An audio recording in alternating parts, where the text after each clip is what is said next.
Saudara-saudariku terkasih, selamat pagi semua. Bagaimana, ada sukacita di hati kita semua? Oke, alhamdulillah kalau begitu.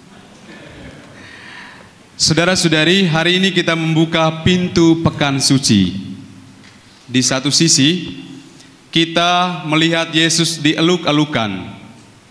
Hosana putra Daud, terpujilah dia yang datang sebagai raja. Namun di sisi lain kita juga mendengar kisah sengsaranya yang penuh luka dan air mata.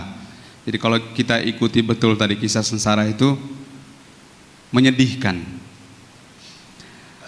Dan saudara-saudari, ini bukan dua cerita yang berbeda, tetapi satu perjalanan atau satu misi. Dari sorak-sorai menuju salib, dari sanjungan menuju kesepian, dari saat atau posisi diterima menuju ditolak, dari hidup menuju wafat.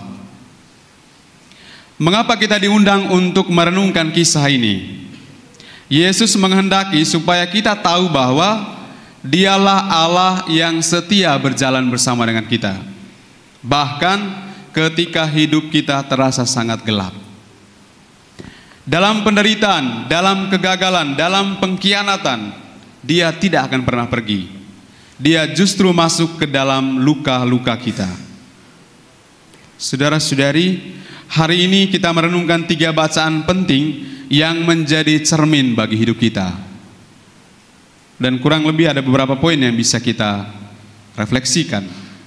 Yang pertama, dari bacaan pertama, itu hamba yang setia dalam derita.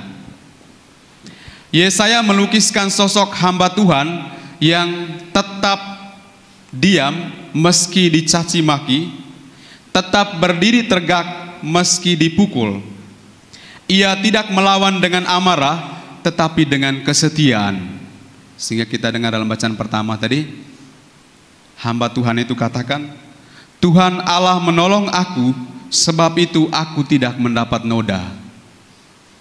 Ia tidak kebal terhadap rasa sakit, tetapi ia tahu Tuhan menyertainya.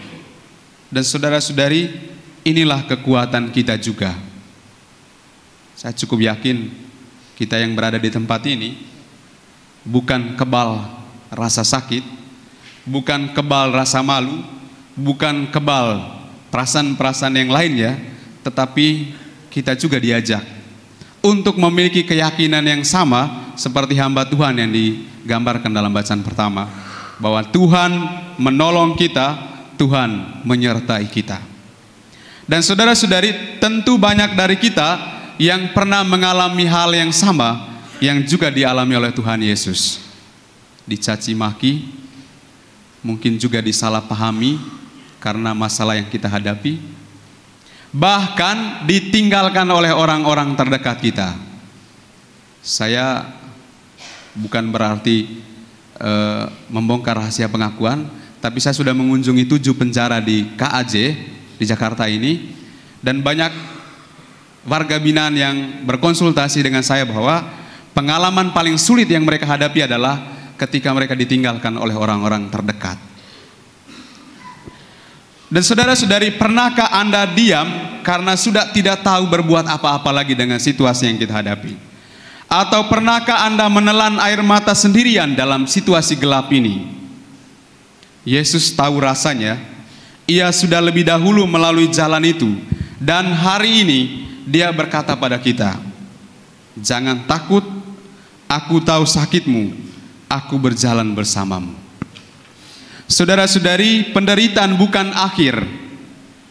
Kadang saat kita tak punya kekuatan untuk bicara, justru saat itulah Tuhan sedang bekerja paling kuat dalam hidup kita.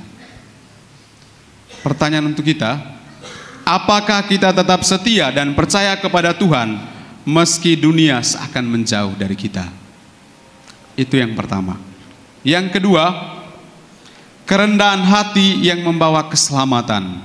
Ini refleksi dari bacaan kedua yang sudah kita dengar. Rasul Paulus berkata, Kristus Yesus telah mengosongkan dirinya menjadi hamba, taat sampai mati, bahkan mati di kayu salib. Yesus tidak menyombongkan kuasanya, Padahal kalau mau dibilang, kita baca dalam kitab suci, terutama Injil, Yesus sebenarnya sudah memiliki kuasa yang luar biasa.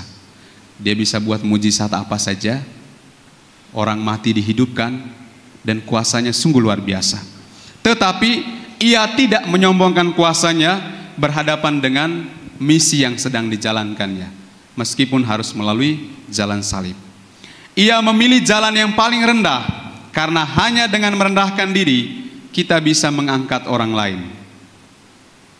Banyak dari kita yang mungkin merasa hidupnya saat ini sedang berada di titik terendah, terjatuh, terkucil, tidak dianggap.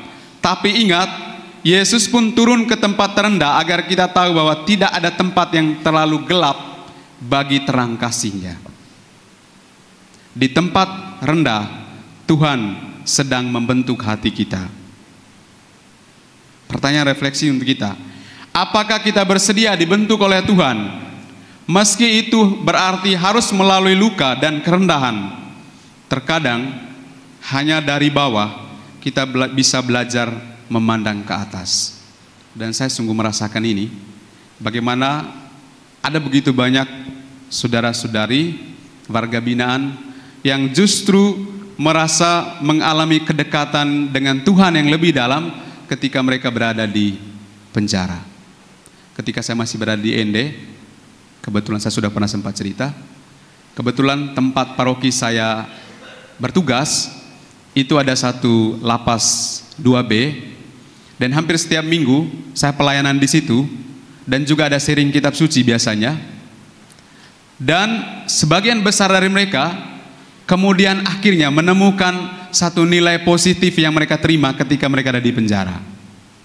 Mereka bilang begini, Romo, ketika kami berada di luar, kami tidak pernah dipercayakan jadi lektor, kami ini tidak sekolah. Kami tidak pernah dipercayakan menjadi pembawa pemasmur. Kami tidak pernah dipercayakan dalam kegiatan-kegiatan rohani seperti ini. Tapi ketika berada di sini, kami justru merasa dihargai. Kami merasa ternyata kami punya potensi untuk bisa menjadi pelayan Tuhan. Dan bahkan mereka katakan dengan berani, seandainya umat di luar mempercayakan kami, tidak meragukan kualitas hidup kami siap menjadi ketua lingkungan dan ketua wilayah. Menurut saya ini satu komitmen yang luar biasa. Dan saudara-saudari, saya mengajak kita, terutama saudara-saudara saya yang berada di lapas ini, mari kita melihat momen penderitaan hidup kita di tempat ini sebagai saat untuk melihat ke atas, melihat karya Tuhan dalam hidup kita. Lalu dalam bacaan Injil, satu refleksi yang menarik yang saya angkat adalah Yesus tidak menolak penjahat. Inilah bagian yang paling menyentuh saya ketika Yesus disalibkan di antara dua penjahat. Yang satu mencaci maki, tapi yang satu berkata begini, Yesus, ingatlah akan aku apabila engkau datang sebagai raja. Dan Yesus jawab apa? Hari ini juga engkau akan bersama aku di Firdaus. Yesus tidak menanyai masa lalunya, ia tidak meminta pertanggungjawaban panjang, ia melihat hatinya yang mau bertobat, dan cukup itu baginya. Menurut saya ini satu kisah yang menarik ya. Ketika dia katakan, ingatlah akan aku, bilang kau datang sebagai raja. Yesus tidak lihat kau kasus apa sehingga kau disalibkan ini. Karena pada zaman Yesus, kalau orang melakukan tindakan kejahatan, maka hukumannya adalah disalibkan. Jadi Yesus tidak bertanya atau berdiskusi dulu atau tanya jawab dengan interogasi yang cukup panjang, tidak. Tapi dia langsung katakan, hari ini juga engkau akan bersama aku di Firdaus. Saudara-saudari, kita semua punya masa lalu, kita semua punya luka, punya dosa dan kegagalan, tapi Tuhan tidak pernah melihat masa lalu kita. Dia melihat hati kita pada hari ini. Karena itu, jangan tunggu besok, jangan tunggu sempurna, datanglah kepada Tuhan hari ini juga. Pertanyaan untuk kita, apakah kita mau berkata dengan jujur di hadapan Tuhan, Tuhan Yesus, ingatlah akan aku. Dan percayalah, suara lembutnya akan menjawab, hari ini juga engkau bersama aku. Saudara-saudari, jalan salib bukan sekedar penderitaan. Itu adalah jalan kesetiaan, jalan pengorbanan yang membawa kepada kebangkitan. Yesus tidak menjanjikan hidup bebas dari luka, tetapi ia menjanjikan bahwa luka itu tidak sia-sia. Barang siapa mau mengikuti aku, pikulah salibmu setiap hari. Ingat kata-kata Tuhan Yesus ini. Tapi jangan takut memikul salib, sebab di ujung salib ada hidup yang baru, ada kasih yang tak berkesudahan. Maka saudara-saudari, marilah kita belajar dari Tuhan Yesus, setia sampai akhir. Dalam diam, dalam luka, dalam doa. Karena hanya yang setia sampai akhir akan ikut mengalami kebangkitan bersama dengannya. Tuhan memberkati.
Bersamamu.